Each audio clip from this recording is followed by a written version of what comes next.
Assalamualaikum warahmatullahi wabarakatuh. Sebelumnya perkenalkan, nama saya Usain Alhamid dengan NIM 4212301035. Pada kali ini saya akan menjelaskan terkait praktikum DCS Distributed Control System pada bagian sistem sekuensial dan interlock. Oke, pertama di sini kita diminta kita untuk membuka software yang akan kita gunakan, itu firmware. Di sini saya sudah siapkan softwarenya dan sudah aktif. Oke, sesuai pada modul kita buka modul FCS. Di sini saya menggunakan folder praktikum 2. Berbahan FCS, di sini kita pilih switch, lalu kita double klik pada switch dev. Di sini kita akan beri labeling nama itu start switch, high switch hingga ke valve B open. Nah, untuk di sini saya sudah membuatnya itu pada bagian bawah karena sih sudah ada template dalam pembuatannya start switch, high switch hingga valve B open. Itu pada switch 0226 hingga ke 230.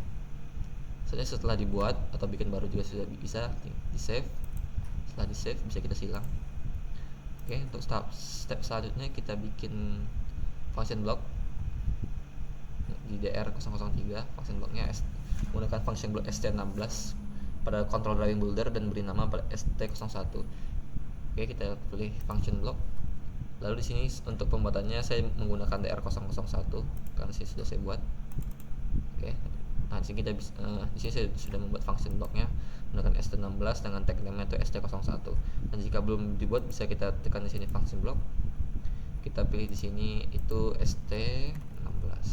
Nah, setelah dipilih nanti kita bisa masukkan di sini lalu kita beri tag name sesuai dengan yang kita inginkan. Di sini saya sesuai dengan modul itu saya bikin di ST01. Lalu kita bisa tekan pada bagian function block, lalu kita klik ini untuk melakukan detail builder. Nah, di sini saya sudah setting untuk tag name-nya pada bagian channel 1 hingga channel 3 itu start switch .pv, high switch.pv, low switch.pv, dan data saya beri on dan pada bagian comment itu start, high level, low level. Dan juga di sini saya beri tag name pada bagian channel 1 untuk valve A dan B. Jadi diberi komen juga valve A terbuka dan valve B terbuka. Nah, di sini pada bagian kanan ada tabelnya juga. Tabel kondisi di mana di sini ada kondisi A1, kondisi A2, YY, NYY, YYY, YN, YN, YN. Nah, di sini adalah kondisi A2 dan A1. Setelah selesai dibuat, bisa kita langsung lakukan update. Setelah update kita silang. Setelah itu ini juga kita silang. Kita bisa lakukan langsung function test function. Ini saja.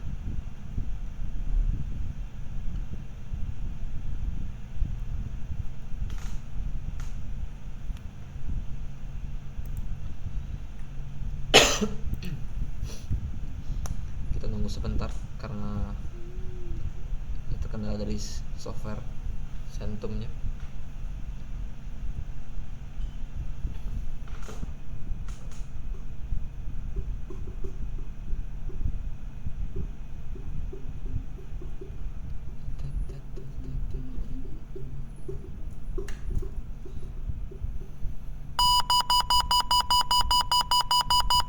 Oke, sini sudah bunyi.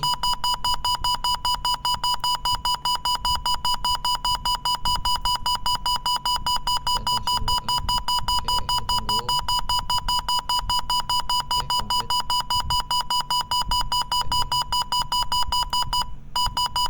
Kita panggil di sini menu praktikum. Nah, di sini kita buka grafik menu praktikum. Kita pilih pada bagian sistem sekuensial. Nah, di sini sudah muncul ya. Di sini kondisinya masih off semua pada bagian proses sekuensialnya. Ada switch A, switch B. Di sini ada ST01, high switch hingga ke valve B open. Kita lihat pada bagian modul.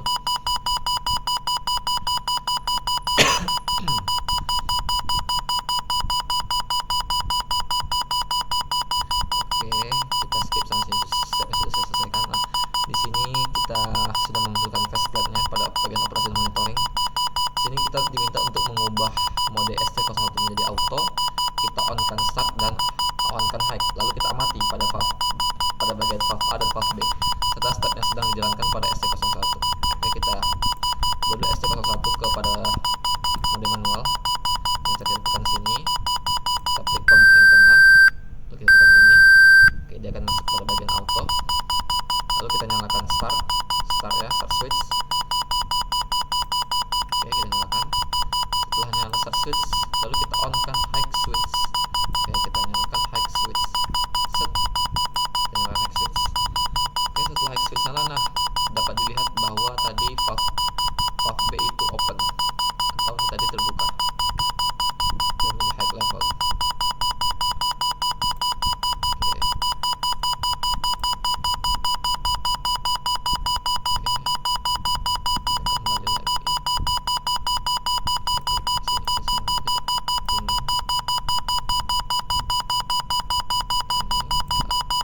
pada bagian low yang aktif, startnya aktif, maka valve A yang akan terbuka. Di sini dapat kita lihat perubahannya dari perubahan seperti yang sebelumnya. Oke, untuk pada praktikum sequential cukup pada bagian di sini. Nah, akan saya close lagi, close. Apa yang saya matikan?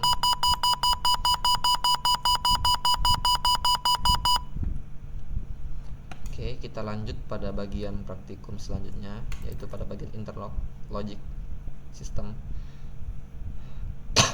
Di mana sini ada mekanisme sistemnya di dalam keadaan operasi normal, level tangki dikontrol oleh valve A melalui pengontrol LC. Pengembangan produk itu dipompa oleh pump B. Berarti selain pengontrol LC, tangki tersebut jadi dipasang 3 switch LS, LLA, LB, dan LC. Lalu switch itu berfungsi untuk mendeteksi keadaan level pada saat alarm itu pada bagian low dan low.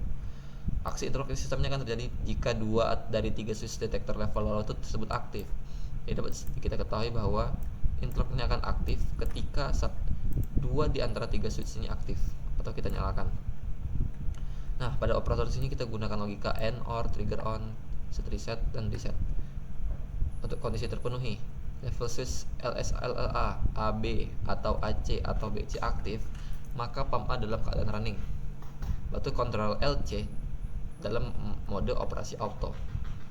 Oke, aksi interlock switch mode kontrol LC ke manual. Valve A ditutup full close, maka pump B di off kan dari mode running. Jika pesan A01 sebagai alarm message authenticator, jika kondisi sudah tertangani maka interlock sistem bisa di reset dari push button reset. Oke, di sini kita bisa buka seperti yang tadi sistem view FCS. Lalu kita klik switch dev, switch dev. Di sini kita beli tag name. Nah, untuk tag name sih sudah tersedia pada bagian templatenya. LSLLA, LSLLB, reset, dan switch. Di sini sudah ada semua hingga ke reset. Dan juga ada pump B sesuai dengan kondisi tadi. Lalu ini bisa kita save, kita silang. Lalu kita bisa ketik message, kita A01. Nah, di sini kita bikin message pada bagian A01 itu level tank low. Pada tag name-nya AN001. Oke. Ya, kita save juga. Kita silang kembali. Oke, lalu kita bisa function block untuk pemanggilannya. Oke, pada kita function block untuk bagian interlock di sini sudah tersedia pada bagian DR007. Bisa di double klik. Nah, di sini interlocknya. Dimana kita diminta untuk membuat logika sequence ESD logic system. Seperti yang tadi saya bilang, kita tekan function block, lalu kita data builder. Nah, di sini sudah terbuat ESD logic systemnya. Set PV1, set PV0. Setnya akan aktif ketika ditekan, maka dia akan mereset semua sistem yang ada di sini ketika kondisi-kondisi ini sudah tercapai. Di sini menggunakan logika OR, logika AND, di sini OR, di sini AND. Lalu dia akan masuk pada bagian sini. Ini adalah sebuah input. Bisa kita lihat pada bagian sini. Itu ada sebuah logic operation yaitu SRS1. Nah, di sini bisa kita lihat. Di sini adalah semua logikanya. Oke, bisa kita update jika sudah dibuat, atau kita bisa buat di sini ada input, ada sini ada wiringnya juga. Oke. Selanjutnya kita aktifkan faceplate untuk LSLL, respam, dan pada control window. Nah, untuk mengaktifkan faceplate kita harus melakukan function test. Maka di sini kita save pada bagian control drawing dan 07-nya.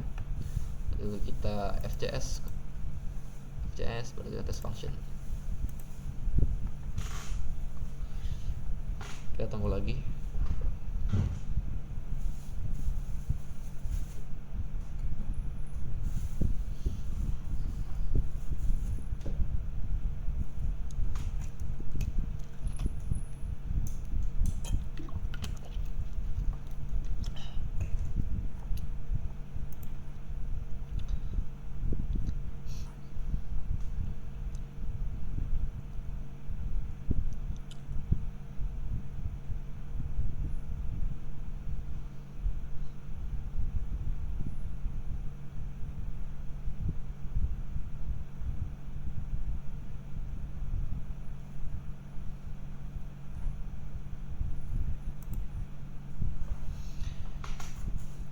sini lumayan lama ya hasil untuk menunggu tes functionnya. Oke, di sini sudah.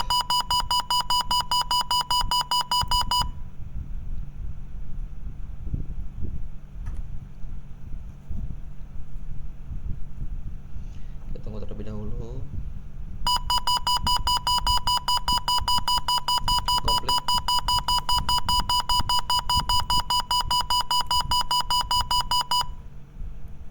Oke. Lalu kita panggil menu praktikum.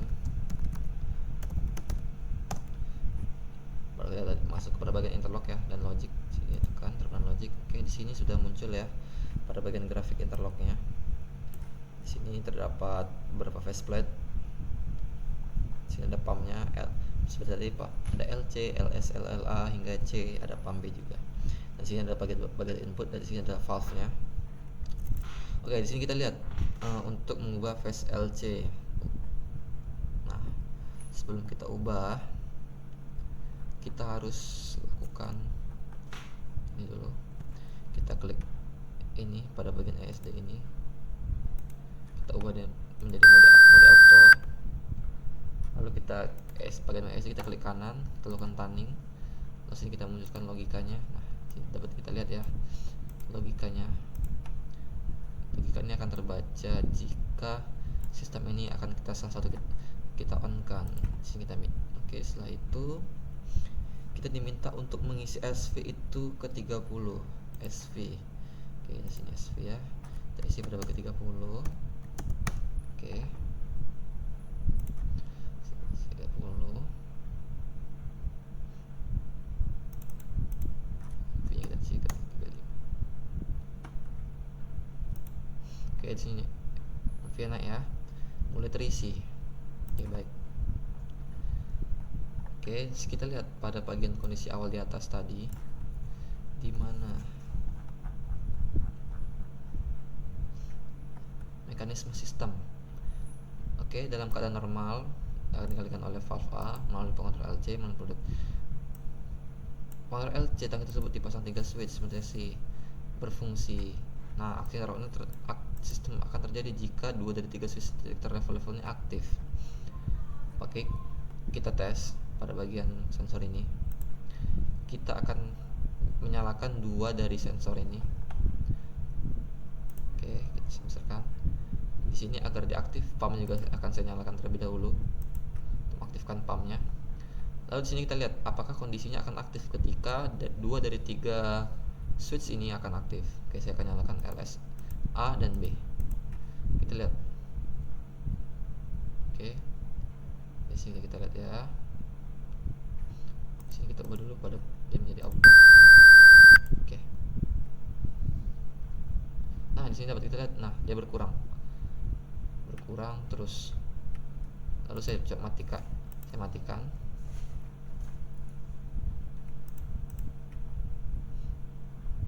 Oke. Di sini dapat kita lihat tadi pada bagian LC itu saya ubah modenya auto, tapi dia dipaksa mati. Atau tiba-tiba berubah menjadi manual. Kita lihat tadi ya kondisinya ya. Oke, kontrol LC dalam operasi auto. Pada saat terjadinya aksi interlock, seperti saya bilang tadi, interlock aktif, itu 2 dari 3 switch itu nyala. Nah, tadi saya sudah menyalakan 2 switch, maka dia LC-nya nyala, interlocknya nyala. Maka ketika aksi interlock terjadi, switch mode LC itu masuk ke mode manual. Nah, dapat dilihat tadi saya mengubah menjadi auto. Lalu pada saat kondisi LC itu aktif atau interlocknya nyala, maka di sini mode LC itu menjadi mode manual. Kita lihat lagi kembali. Pada saat interlock, pump B di off kan dari mode running. Kita lihat tadi saya menyalakan pump B, sekarang mati. Dia dipaksa mati. Lanjut, kita lihat lagi. Pesan ini sebagai alarm message on indikator. Nah, kita lihat ya tadi ya. Ada pesan. Oke, kita lanjut. Jika kondisi sudah tertangani, maka interlock system bisa di reset dari push button reset. Oke, setelah semua ini selesai, maka kondisi itu bisa kita reset. Itu dari push button reset. Oke, Berarti kondisi ini bisa kita balikkan ke kondisi semula jika itu kita reset. Oke, di sini saya panggil reset. Nah, di sini ada tombol resetnya. Dan kita bisa lihat pada bagian logika. Tadi saya juga lupa melihat bagian. Nah, di sini tuh sudah aktif pada bagian outputnya ya, pada S per R. Dimana tadi dia memaksa mematikan beberapa sistem. Oke, saya on kan pada bagian reset. Oke, saya on kan. Nah, di sini kondisinya menjadi 0 atau sudah terreset ke semua. Berarti sesuai dengan semua langkah-langkah ini, mulai dari mekanisme, kondisinya terpenuhi, baru aksi interlock, semua itu sudah terpenuhi. Berarti semua sistem yang sudah saya buat itu sesuai dengan mekanisme, kondisi, dan aksi interlock, sesuai dengan permintaan modul pada bagian sistem interlock. Oke, kurang lebihnya saya mohon maaf. Wassalamualaikum warahmatullahi wabarakatuh.